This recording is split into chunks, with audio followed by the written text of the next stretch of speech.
నిన్న జరిగినటువంటి కార్యక్రమం ఏదైతే ఉన్నదో కవితక్క గారు నిన్న పూలే గారి విగ్రహాన్ని అసెంబ్లీ ఆవరణలో పెట్టాలనే ఒక నినాదంతో నిన్న ఒకరోజు ఇంద్రపార్క్ దగ్గర ధర్నా చేయడం జరిగింది. ఎందుకు ఈరోజు వీళ్లకు ఆవేదన గుర్తొచ్చిందని కాంగ్రెస్ వాళ్ళు అంటే 60 ఏళ్ల నుంచి అరిగోసపడ్డ ఈ తెలంగాణను సస్యశ్యామలం చేసినటువంటి కింగ్ మేకర్ కేసీఆర్ గారి కూతురైనటువంటి కవితక్కని విమర్శిస్తే కాంగ్రెస్ నా కొడుకులకు తెలంగాణ గడ్డ మీద నూకలు చేయాలి అని చెప్పేసి తెలియజేస్తున్నా.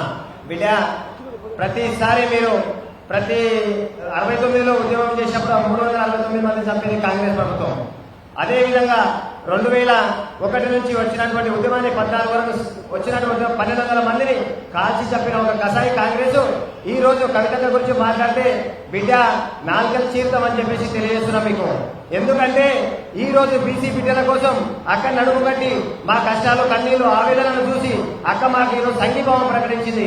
బీసీ బిడ్డలు 42% ఉండి అసెంబ్లీలో అడుగు పెట్టలేకపోతున్నారు, పార్లమెంట్ లో అడుగు పెట్టలేకపోతున్నారు, చట్టసభల్లో అడుగు పెట్టలేకపోతున్నారు. అక్క ఆవేదనతోటి బీసీ బిడ్డలకు న్యాయం చేయాలనే ఒక సంకల్పంతో ఒక నిండు పట్టుదలతోటి మాకు సపోర్ట్ గా వస్తే కొంతమంది బీసీ కుక్కలు, దయచేసి నేను ఏమన్నా తెలుసుకోలే, కొంతమంది డబ్బులకు అమ్ముడమయ్యే వాళ్ళు, కొంతమంది పదవుల అమ్ముడమయ్యే వాళ్ళు. నేను చెప్పేది ఏంటంటే పేర్లు చెప్పదలుచుకోలే, అది చరిత్ర తెలంగాణలో అందరికీ తెలుసు.